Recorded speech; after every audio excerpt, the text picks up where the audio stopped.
Welcome to Defense News Plus. Army Chief General Manoj Mukund Naravne stated on Saturday the Indian Army has successfully tested the K9 Vajra howitzers in high-altitude locations in eastern Ladakh and inducted a regiment of K9 Vajra howitzers in eastern Ladakh.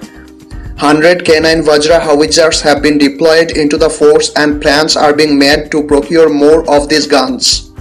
The K9 Vajra is a self-propelled gun of our armored formations in the plains of Punjab and Rajasthan. These guns were deployed with some modifications and conducive to operate in high-altitude areas like eastern Ladakh. The self-propelled guns have a range of 38 kilometers, but they have been successfully hitting targets at 50 kilometers in the mountains up to 16,000 feet altitude in eastern Ladakh. With the induction of K9 Vajra, Dhanush and M777 light howitzers, the Army enhanced more firepower in its inventory.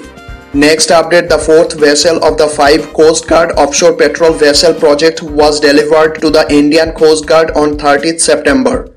The largest and most advanced 105 meters long new generation offshore patrol vessel was handed over to the Indian Coast Guard. The ship has improved performance parameters with enhanced indigenized content of critical machinery. It has been entirely designed in-house by the professionals of Goa Shipyard Limited.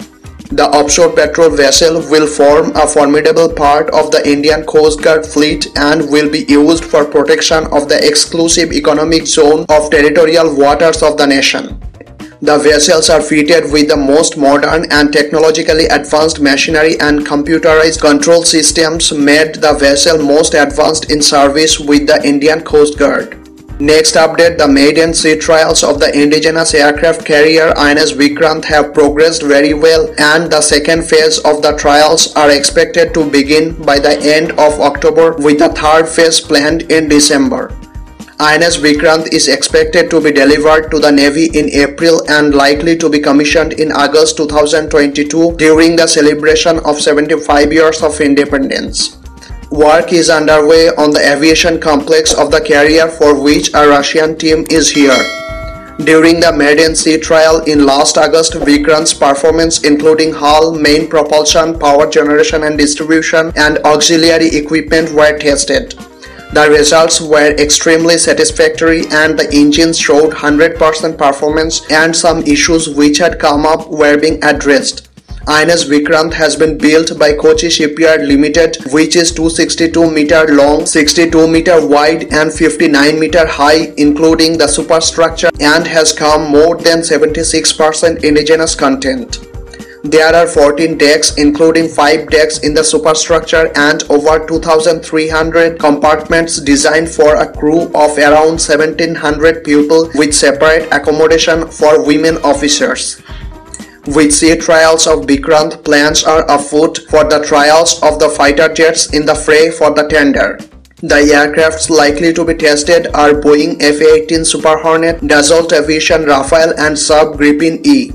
In preparation for the trials, Boeing had last December shown the comparability of its F-18 Super Hornet with the Navy's short takeoff but arrested recovery system by launching it from a ski jump from a shore-based facility at Naval Air Station at Maryland in US.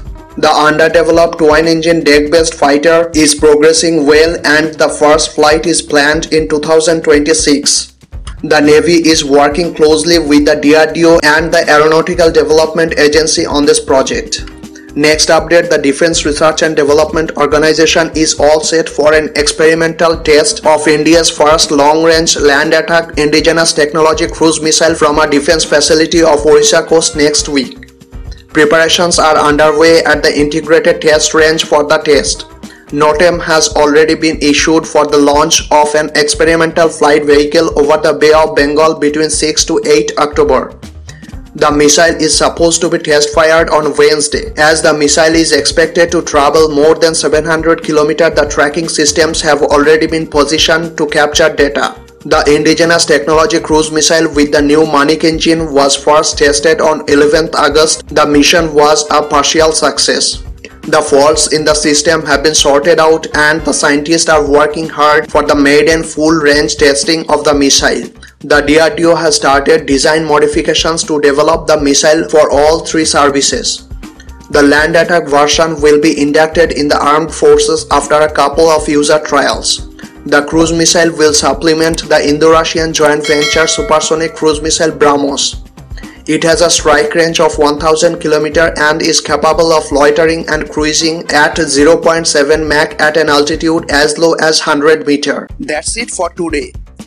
If you like our work, then please hit the like button, share this video and do subscribe this channel to get the notification of the next video. Thank you.